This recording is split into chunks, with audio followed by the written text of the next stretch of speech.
नया chapter start करना है, एरिया रिलेटेड टू सर्कल्स। ठीक है, पहले मैंने कहा था कि हम लोग सरफेस एंड वॉल्यूम स्टार्ट करेंगे, बट फिर मैंने सोचा कि पहले आप लोगों को एरिया रिलेटेड टू सर्कल्स पढ़ा दिया जाए, उसके बाद कंटिन्यूटी में हम लोग फिर सरफेस एंड वॉल्यूम वाले चैप्टर में आगे बढ़ते हैं। तो अभी इस चैप्टर का आज की जो क्लास है वो एक बहुत ही बेसिक इंट्रोडक्टरी क्लास है। इवन जो इलस्ट्रेशंस मैं अभी लूँगी, जिस इलस्ट्रेशंस को देखकर आपको आगे के सवाल बनाने हैं उसके जैसे वो समझ में आएगा, वो भी इंट्रोडक्टरी रहेंगे। ऐसा कोई भी कंसेप्ट आज नहीं सिखाया जाएगा जिस कंसेप्ट को आपने बचपन में ना पढ़ा हो, राइट? यानी कि बचपन में आपने वो सारी चीज़ें जो पढ़ी हैं बस हम उसको रिवाइज कर रहे हैं और साथ ही साथ में आप लोगों को वो वाले क्वेश्चन दे रहे हैं जो थोड़े से उन्हीं कंसेप्ट में हायर लेवल के रहेंगे। तो इसका जो वीडियो नंबर 1 है ये थ्योरी पार्ट रहेगा और इसी थ्योरी पार्ट से रिलेटेड फिर नेक्स्ट वाले वीडियो में इलस्ट्रेशंस रहेंगे। ठीक है, तो तुम लोग बेसिकली सर्कल के बारे में अभी क्या क्या जानते हो, तो उस पर अगर हम लोग बात करें तो मेरे हिसाब से सर्कल को आप लोगों ने बहुत ही लोअर स्टैंडर्ड में डिफाइन किया होगा। तो यूजुअली हम सर्कल को बोलते हैं कि ये एक 2 डायमेंशनल फिगर है।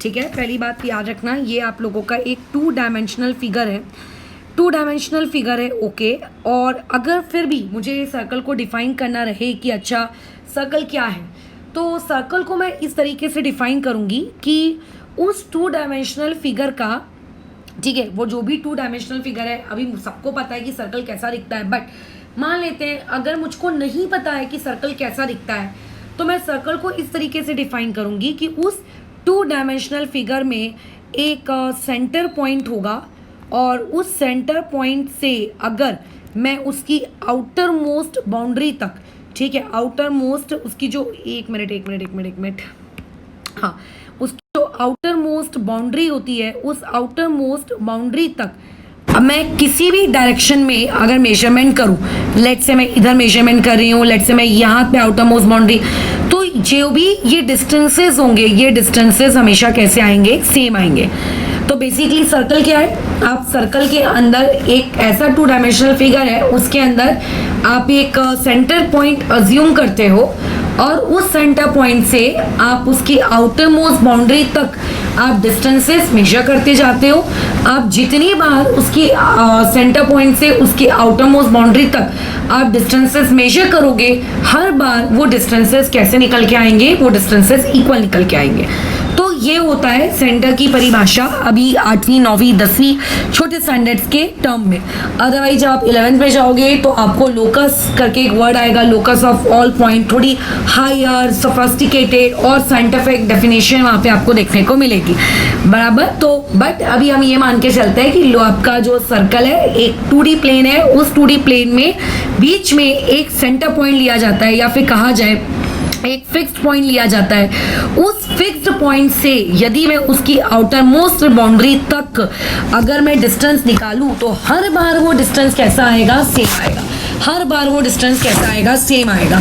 आउटर मोस्ट बाउंड्री तक अगर मैं उसके उस फिक्स्ड पॉइंट से अगर वो डिस्टेंस निकालूं तो हर बार वो डिस्टेंस सेम आएगा और उस पर्टिकुलर फिक्स्ड पॉइंट को ही सेंटर पॉइंट कहा जाता है या फिर सेंटर कहा जाता है। और वो जो फिक्स्ड डिस्टेंस आएगा, उस फिक्स्ड डिस्टेंस को हम लोग बेसिकली क्या कहते हैं, आप लोगों का क्या कहते हैं, रेडियस कहते हैं। क्या कहते हैं, रेडियस। तो होप सो कि हम लोगों ने 8th और 9th के या उससे लोअर स्टैंडर्ड्स में आपने कभी अगर सर्कल पढ़ा है तो वो सारी चीज़ें हमने रिवाइज कर ली हैं। तो अगर किसी ने तुमसे पूछा कि व्हाट इज सर्कल, तो आप उसको टुकड़ों टुकड़ों में बताइएगा। Circle is a 2D figure. अच्छा चलो ठीक है, 2D फिगर है, उस 2D फिगर के अंदर हमने एक पॉइंट कंसिडर किया, फिक्स्ड पॉइंट कंसिडर किया, सच दैट कि वो फिक्स पॉइंट सेंटर होना चाहिए, बीच का एक पोजीशन होना चाहिए। उस फिक्स पॉइंट से मैं हर पॉसिबल डायरेक्शंस में उसके आउटर मोस्ट बाउंड्री तक मैं डिस्टेंस मेजर कर रही हूँ और जितनी बार मैं वो डिस्टेंस मेजर कर रही हूँ, हर बार मैं ये पा रही हूँ कि वो डिस्टेंस की जो वैल्यू है वो निकल के कैसी आ रही है, सेम आ रही है, वो फिक्स्ड आ रही है। तो इस तरीके का जो फिगर होता है जिसमें हर बार आप जब फिक्स पॉइंट से आउटर मोस्ट बाउंड्री तक जब आप डिस्टेंस मेजर कर रहे हो और आपका वो डिस्टेंस आपका सेम आ रहा है, इक्वल आ रहा है, तो आप उस पर्टिकुलर फिगर को क्या कहते हो, एक सर्कल कहते हो। ठीक है, अच्छा, ये बातचीत हो गई, ओके। और ये जो मैं टर्म्स बोल रही हूँ कि वो जो फिक्स्ड डिस्टेंस आता है, उस फिक्स्ड डिस्टेंस को हम लोग अभी आपकी मैथ्स की भाषा में बोलने लगेंगे रेडियस, ठीक है। वो जो फिक्स्ड डिस्टेंस है, उस फिक्स्ड डिस्टेंस को हम लोग अभी से, आज से आपकी मैथ्स की भाषा में उसे क्या कहेंगे, रेडियस, ठीक है। और वो जो फिक्स्ड पॉइंट है जहाँ से मैं आउटर मोस्ट बाउंड्री तक डिस्टेंसेस मेजर कर रही हूँ, उस फिक्स पॉइंट को हम लोग क्या कहेंगे, आपका सेंटर। और जो मैं ये वर्ड यूज कर रही हूँ आउटर मोस्ट बाउंड्री, यानी कि जो हमने उसकी बाउंड्री डिफाइन की है, उस चीज को हम लोग कहेंगे पेरीमीटर। लेकिन सर्कल के केस में पेरीमीटर वर्ड यूज नहीं किया जाता है, वहां पे हम लोग जो वर्ड यूज करते हैं that will B circumference. So circumference and perimeter दोनों कोई अलग चीजें नहीं है, दोनों सेम ही चीजें हैं। जिस तरीके से जब आप एक क्वाड्रिलैटरल की बात करते हो तो वहां पे पेरीमीटर का मतलब होता है, 1 मिनट रुकोगे, हाँ 2 मिनट रुको।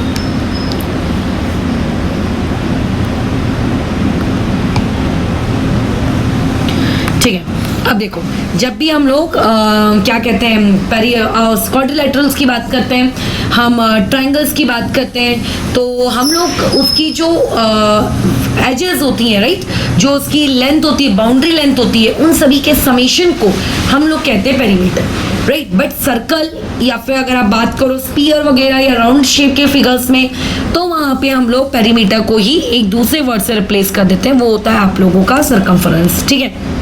ओके, तो बचपन में तुमने क्या क्या पढ़ा है? अभी पॉइंट नंबर 3, बचपन में आपने इस सर्कल का एरिया पढ़ा हुआ है। अब मुझे पता है कई लोगों को नहीं पता होगा, ऐसे होते हैं। अगर तुम बोलोगे नहीं नहीं 10th क्लास के स्टूडेंट है, ऐसे कैसे नहीं पता है, तो मैं जानती हूँ कि तुम में से बहुत सारे लोगों को अगर मैं पूछने बैठूंगी ना, नहीं बनेगा, पढ़ा के अगले दिन मैं पूछूंगी तो भी नहीं बनेगा।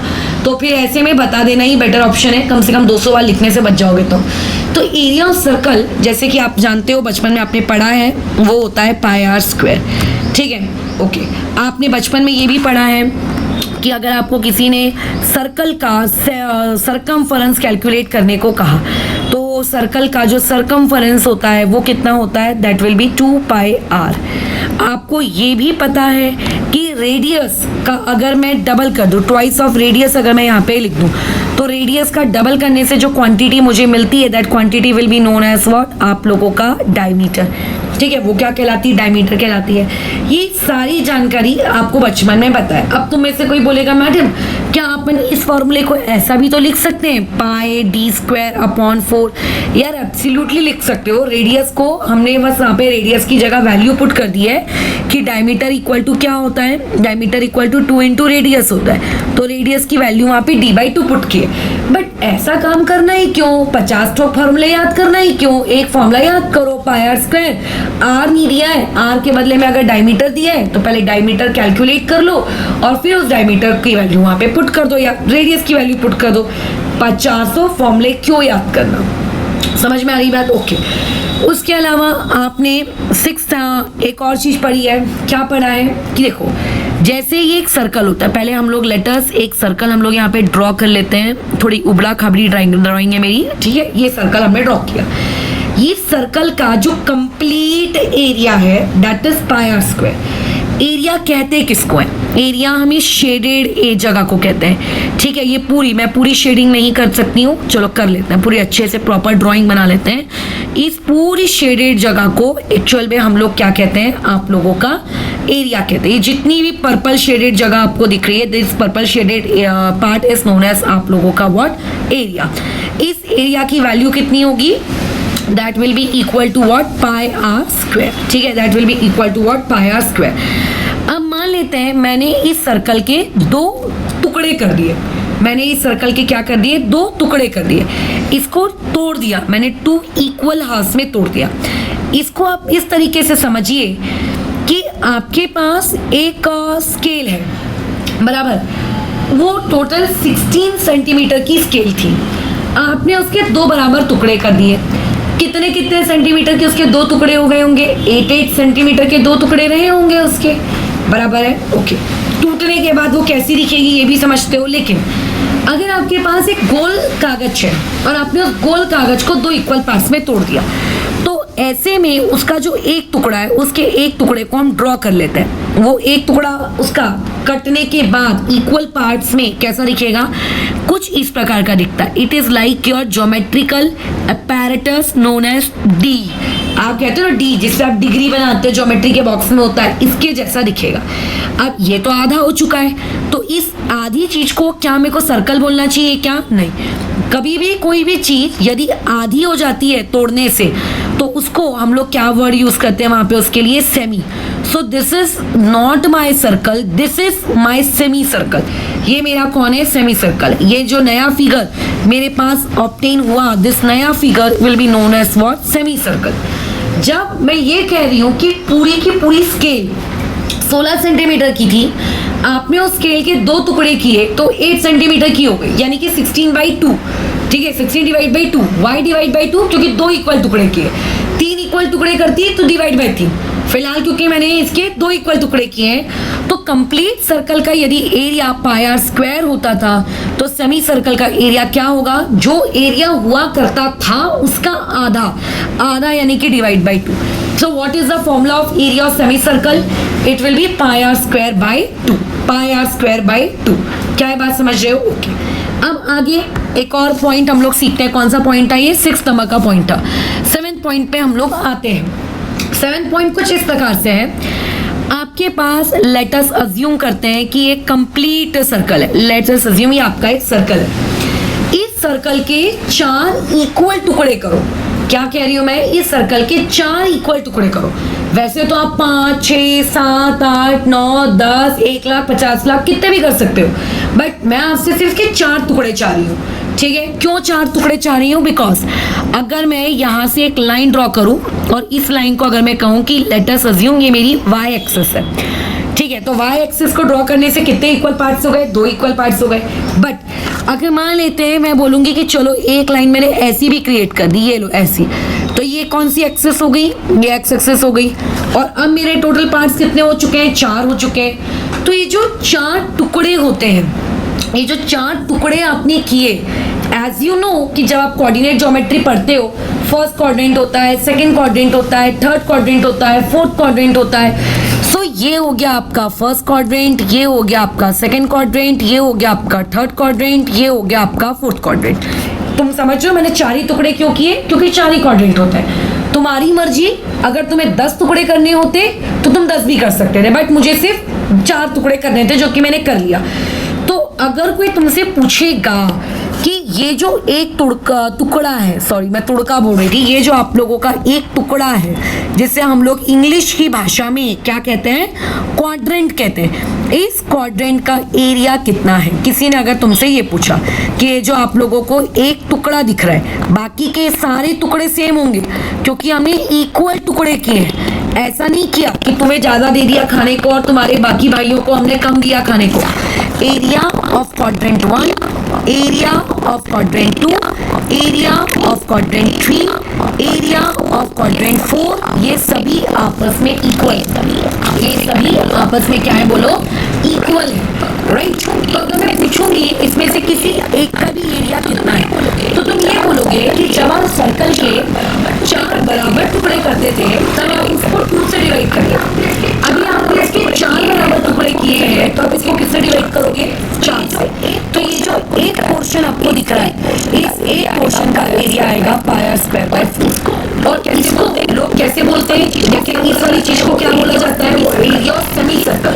इस पर्टिकुलर चीज को बोला जाता है एरिया ऑफ क्वाड्रेंट। क्या बोला जाता है? Area of a quadrant of a circle. तो एक complete circle pi r square का आधा पोर्शन यानी कि semi circle pi r square by 2 का क्वाड्रेंट, उसका 1/4 यानी पाई स्क्वायर यानी पाई स्क्वायर। ठीक है ना? अगर मैं इसके 10 टुकड़े करती और पूछती कि एक टुकड़ा बताओ कितने एरिया का, तो तुम मुझे बोलते पाई आर स्क्वायर डिवाइड बाय 10, क्योंकि मैंने इक्वल टुकड़े किए, क्योंकि मैंने क्या किए? इक्वल टुकड़े किए हैं। होप सो कि तुम्हें बात समझ में आ रही है। ठीक है, तो ये एक बेसिक जानकारी है जिसको लोग फॉर्मूलाज देख दुखा के रट्टा मार के रखते हैं, जिसमें फॉर्मूला रटने लायक ऐसा कोई कंसेप्ट नहीं है। आप बस कुछ बेसिक इंफॉर्मेशन अपने दिमाग में रखो, सारी चीजें आप लोगों के हाथ में आ जाती हैं। पॉइंट नंबर 8 में चलते हैं। पॉइंट नंबर 8 क्या है वो देखते हैं। पॉइंट नंबर 8, आप लोगों ने ऑलरेडी 9th स्टैंडर्ड में जो सरफेस एरिया एंड वॉल्यूम का सिलेंडर वाला पार्ट पढ़ा था, उसमें ये पार्ट आप करके आए हो, बट स्टिल कई लोग भूल गए होंगे, तो उनके लिए एक बार अपन रिवाइज कर लेते हैं। सबसे पहले तो आपको ये पता होना चाहिए what do you mean by the term concentric circles. अब कई लोगों को यही नहीं पता होता है कि कॉन्सेंट्रिक सर्कल्स क्या होता है। पूरी मैथ्स खत्म हो जाती है 10th स्टैंडर्ड की, but when you ask them कि what do you mean by the term concentric circles, तो उनके चेहरे पे आपको दिखता है क्वेश्चन मार्क कि अरे कॉन्सेंट्रिक सर्कल्स किसे कहते हैं यार। तो उसको देखो, देखिए कॉन्सेंट्रिक सर्कल्स मतलब यूजुअली अगर आप रंगोली बना रहे हो, आई होप सो कि रंगोली वर्ड आपको पता हो, मुझे उतना नहीं पता था। आफ्टर कमिंग इनटू महाराष्ट्र मुझे यहाँ पता चला है, क्योंकि यूजुअली अगर आप देखोगे तो महाराष्ट्रियन लोगों की साउथ इंडिया वाले लोगों के जैसे आदत होती है घर के सामने रंगोली डालने की, या कोई भी फेस्टिवल आया रंगोली डालने की। मैं जिस जगह से बिलोंग करती थी, मेरे को तो रंगोली के नाम पे बस इतना पता था कि फूल बन जाता है कई लोगों के घर के सामने बस। बट यहाँ पे आने के बाद मैंने देखा कि स्कूल कॉलेजेस में रंगोली कंपटीशन होते हैं एक्सेट्रा, बहुत ब्यूटीफुल बनाई जाती है। तो में से कई लोग बनाते भी होंगे। तो देखो उतनी अच्छी ड्राइंग नहीं है, मेरी ध्यान से समझना। कॉन्सेंट्रिक सर्कल्स में हम ये अज्यूम करते हैं कि हमारे पास एक गोला है। लेट अस अज्यूम कि ये हमारा गोला है। This is my one circle. इस सर्कल की कुछ ना कुछ रेडियस तो होगी। अब ये मान लेते हैं इसका वो फिक्स पॉइंट है, जिस फिक्स पॉइंट को मैं सेंटर कहूंगी। अब इसी गोले के बाजू में मुझे एक और गोला बनाना है। तुम बोलोगे लो मैडम बना दिया। ना बाबा ना, ऐसा नहीं बनाना। आपको क्या करना है, उसी सेंटर को रख कर आपको उसके आजू बाजू में एक और सर्कल क्रिएट करना है। आपको एक और सर्कल क्रिएट करना है। फिर मैं बोलूंगी एक गोला और बना दो, तो आपने बोला ठीक है, क्या दिक्कत है, चलो बना लेते हैं, एक गोला और बना लेते हैं। तो लेट से हम लोगों ने ये एक गोला और बना लिया। अरे बाप रे, ये मेरा गोला नहीं बना, ये कुछ पॉलीगॉन बन गया। 2 मिनट, ये लो, ये बन गया एक गोला। ठीक है, तो इस टाइप के सर्कल्स को हम कॉन्सेंट्रिक सर्कल्स कहते हैं। क्यों? क्योंकि आपका जो सर्कल नंबर 1 है उसका सेंटर ये रेड वाला पॉइंट है। आपका जो सर्कल नंबर 2 है उसका सेंटर भी वो रेड वाला ही पॉइंट है, और जो आपका सर्कल नंबर 3 है उसका सेंटर भी वो रेड वाला पॉइंट है। यानी कि कॉन्सेंट्रिक सर्कल्स के बारे में एक बहुत ही इंपॉर्टेंट और एक बहुत ही महत्वपूर्ण सूचना कि इन सभी का जो सेंटर होता है, उन लोगों के सभी के सेंटर्स कैसे होते हैं, सेम होते हैं। ठीक है, इन सभी के सेंटर्स कैसे होते हैं, सेम होते हैं। दूसरी महत्वपूर्ण सूचना नंबर 2 कि अगर आप मान लेते हैं यहाँ से यहाँ तक रेडियस कैलकुलेट करते हो, this is radius number 1, radius number 2 इसे कहेंगे, इसको हम लोग कहेंगे रेडियस नंबर 3। अब किसी मतलब मैं बता रही हूँ जिसकी आंखें भी नहीं होंगी ना, जो अपनी आंखों के ऊपर कुछ भी जो देख नहीं पा रहा है, वो इंसान भी बता देगा कि कॉमन सेंस के आया कि अरे तीनों रेडियस अलग अलग होंगे, एक सर्कल छोटा है, एक सर्कल बड़ा है, दूसरा सर्कल उससे बड़ा है। तो कॉन्सेंट्रिक सर्कल्स में सेंटर सेम होता है, लेकिन वहाँ पे जो रेडियस होते हैं वो रेडियस उन सभी के कैसे होते हैं, डिफरेंट होते हैं। तो इस टाइप के शेप एंड फिगर को हम लोग कॉन्सेंट्रिक सर्कल्स कहते हैं। ठीक है, ओके, ये मेरे को समझ में आ गया। ठीक है, बात समझ में आ गई। अब पॉइंट नंबर 9 में हम लोग मूव करते हैं। पॉइंट नंबर 9 में आप अज्यूम करिए आपके पास 2 कॉन्सेंट्रिक सर्कल्स हैं। ठीक है, लेट अस कंसीडर कि हम लोगों के पास कितने कॉन्सेंट्रिक सर्कल्स हैं। हम लोगों के पास 2 concentric circle. Let us consider we have 2 concentric circles. ठीक है, कितने कॉन्सेंट्रिक सर्कल्स हैं हमारे पास? मात्र 2 कॉन्सेंट्रिक सर्कल्स हैं। ओके, ठीक है। अब ऐसे केस में मैंने उन कॉन्सेंट्रिक सर्कल्स को ड्रॉ किया। ये लो, ये आप लोगों का पहला कंसेंट्रिक सर्कल, ये मानकर चलते हैं ये हमने बना लिया आपका पहला कंसेंट्रिक सर्कल। ठीक है, सो वी आर डन। अच्छा, इस कंसेंट्रिक सर्कल का मैंने यहाँ पर ये रेडियस सेंटर मार्क कर दिया। अच्छा, अब बात आती है इसके रेडियस की। मैं कहूँगी सेंटर से इस आउटर मोस्ट बाउंड्री तक के डिस्टेंस को हम रेडियस कहेंगे। मान लो कि ये रेडियस R1 है। मान लो इस कंसेंट्रिक सर्कल को मैंने C1 कहा।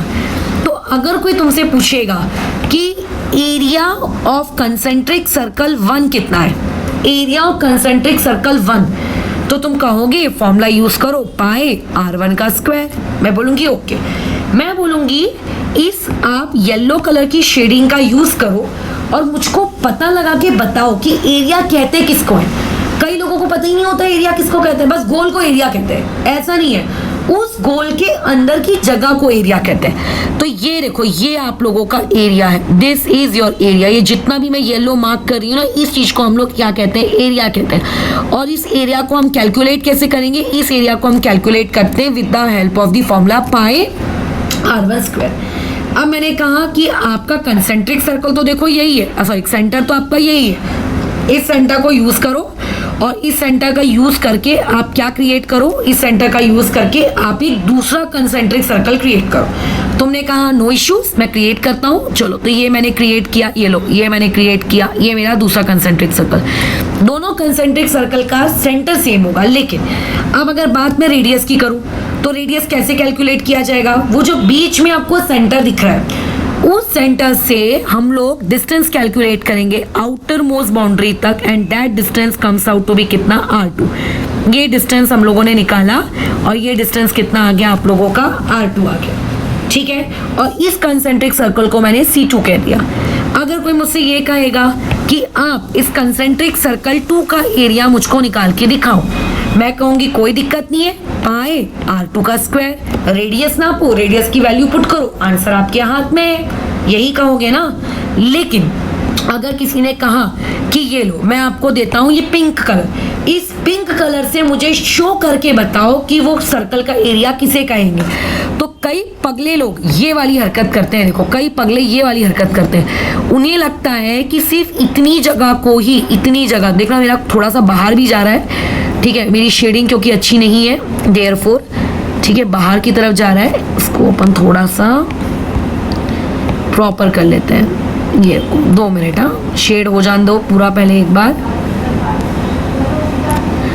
ये दिख रहा है, जितना पिंक वाली एरिया दिख रही है, ये उनको लगता है कि इस पिंक वाले एरिया को हम एरिया ऑफ सर्कल 2 कहेंगे, सिर्फ पिंक वाले एरिया को हम एरिया ऑफ सर्कल 2 कहेंगे। तो नहीं, आपका वो जो सर्कल है वो बीच से नापा गया है, मतलब ये सिर्फ पिंक वाला एरिया आपका एरिया ऑफ सर्कल 2 नहीं कहलाएगा।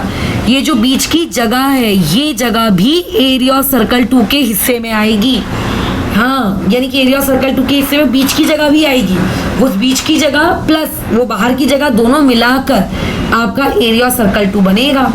अच्छा, तो फिर ये जो बीच की जगह है, ये जो बीच की जगह है जिसको मैं डॉट डॉट डॉट डॉट कर देती हूँ, ये लो, ये मैं इसको स्पॉटिंग कर देती हूँ, मैंने यहाँ पे स्पॉट कर दिया, मैंने इसकी स्पॉटिंग कर दी। क्या ये किसी सर्कल का कोई हिस्सा है?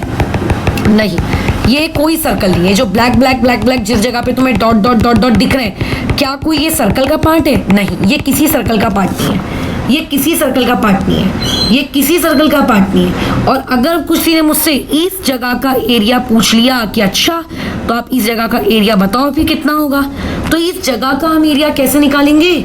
ठीक है, इसको कौन सा एरिया कहेंगे? ना तो ये सर्कल 1 है, ना तो ये सर्कल 2 है, इसे क्या कहें? इसे हम कहेंगे एरिया एंक्लोज्ड बाय 2 सर्कल्स। ठीक है, एंक्लोज्ड बाय 2 सर्कल्स, 2 सर्कल्स ने जो एरिया एंक्लोज किया है, उन दोनों सर्कल्स के बीच की जो जगह है वो कहेंगे। और ये निकालेंगे कैसे? जो भी बड़ा वाला सर्कल है, अभी बड़ा वाला सर्कल तो C2 है, उसके एरिया में से छोटे वाले सर्कल का एरिया माइनस कर देंगे। अभी गधे के समान एरिया की वैल्यू निकालना मत, और निकाल के माइनस मत करना।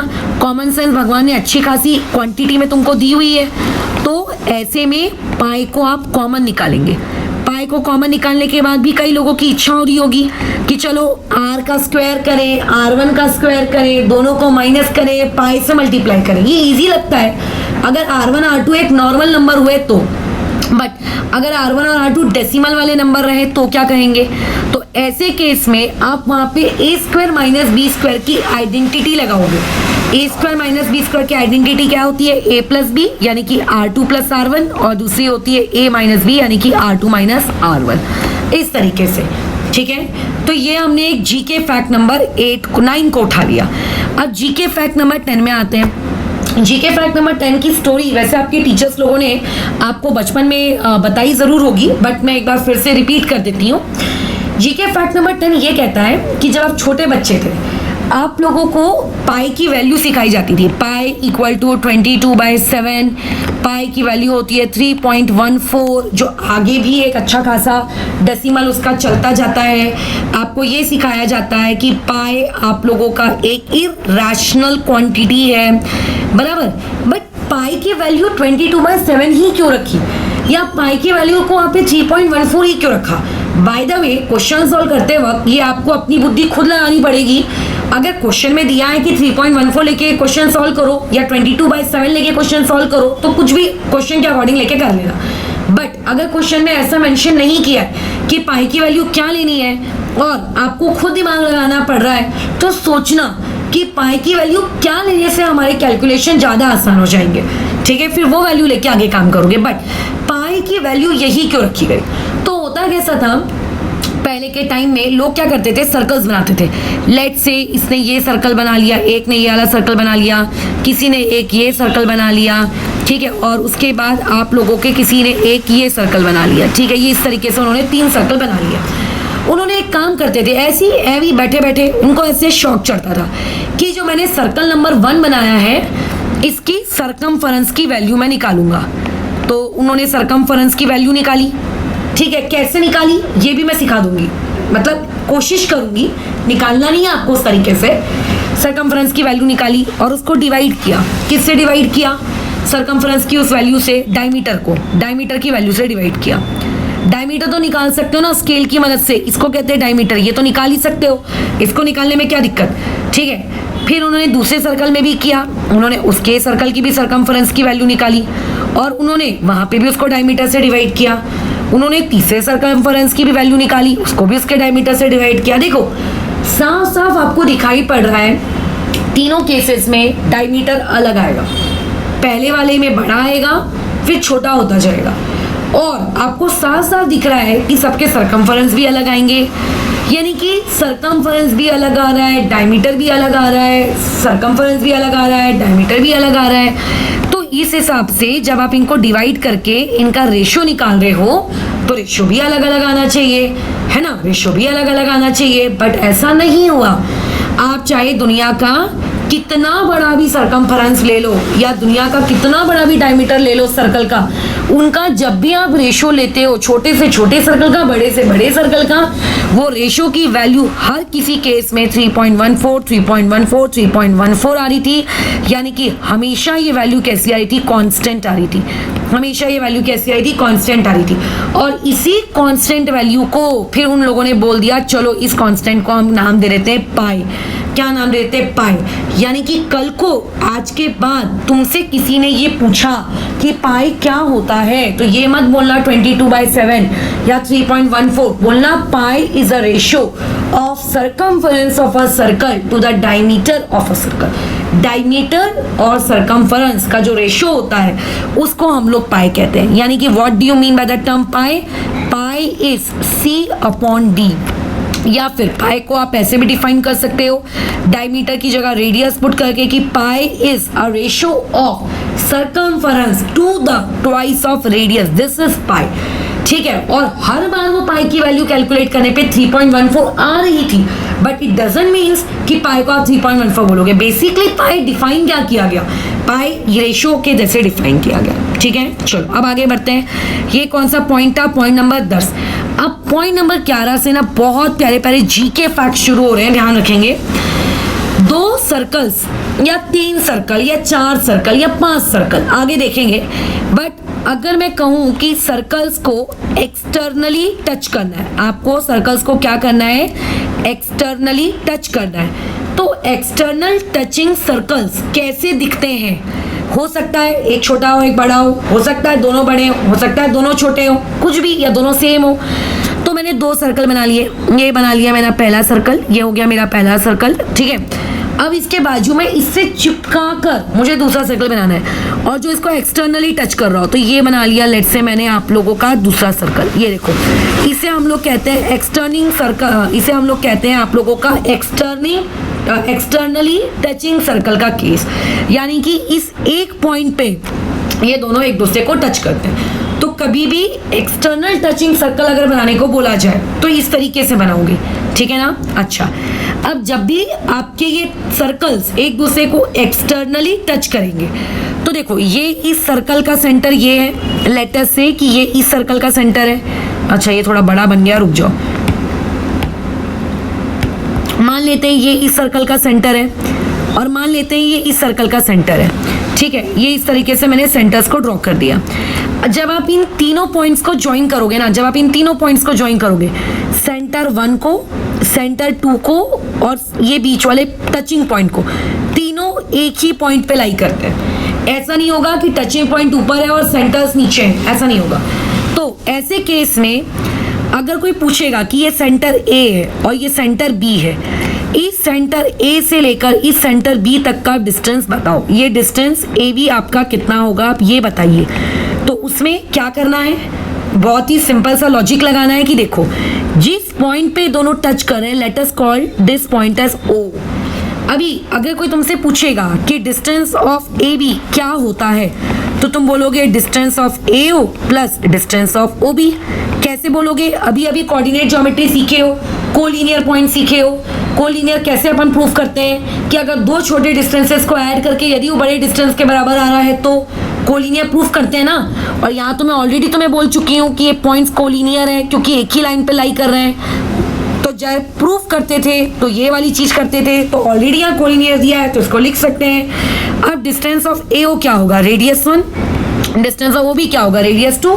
तो यानी कि डिस्टेंस ऑफ ए बी क्या हो जाएगा, R1 प्लस R2। यानी कि अगर आप लोगों के पास कल को एक सर्कल होता 5 सेंटीमीटर वाला और एक सर्कल होता आपके पास 3 सेंटीमीटर वाला और दोनों एक दूसरे को एक्सटर्नली टच करते, तो दोनों के सेंटर्स के बीच का डिस्टेंस कितना होता आप लोगों का, 8 सेंटीमीटर। दोनों के बीच का डिस्टेंस कितना होता, 8 सेंटीमीटर।